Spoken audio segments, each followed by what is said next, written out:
Get ready for the dictation. Dictation will start in 5 seconds. Start.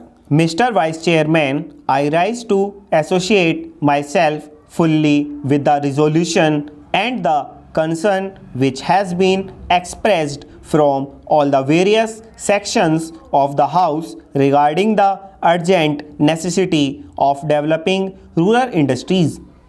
As time passes by, we are reaching a situation in our rural areas where something desperate needs to be done immediately if we want to preserve the social stability of the country and also to see that full use is made of the time and talent of the people in the rural areas which go waste today, as has been pointed out in the resolution.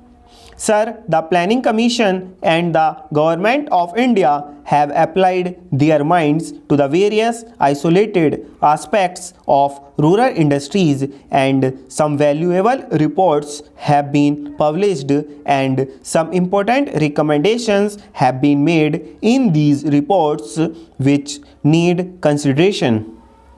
But unfortunately, there is no high-level decision regarding the various issues which face the country as far as the problem of rural industrialization is concerned.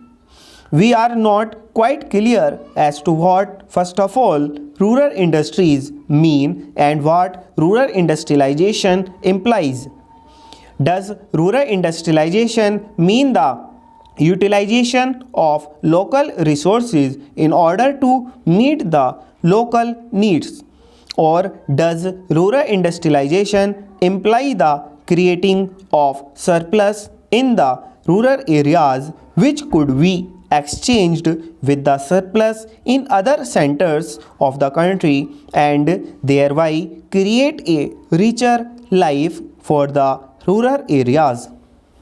Various opinions have been expressed with regard to this problem, but there is no authoritative determination of the policy regarding the meaning of rural industrialization.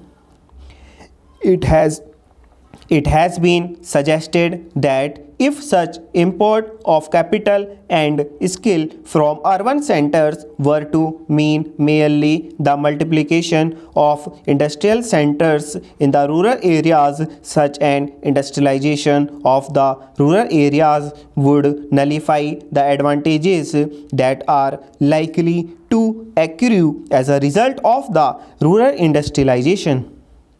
The time has come when some decision has to be taken as to what we really mean by this rural industrialization. There is also difference of opinion regarding the authority that should undertake the responsibility for this rural industrialization. From the literature that has been published in this connection, it is quite obvious that two distinct and powerful schools have developed regarding this issue. On the one hand, there are people who believe that the task of rural industrialization should be entrusted to the village panchayats. Stop.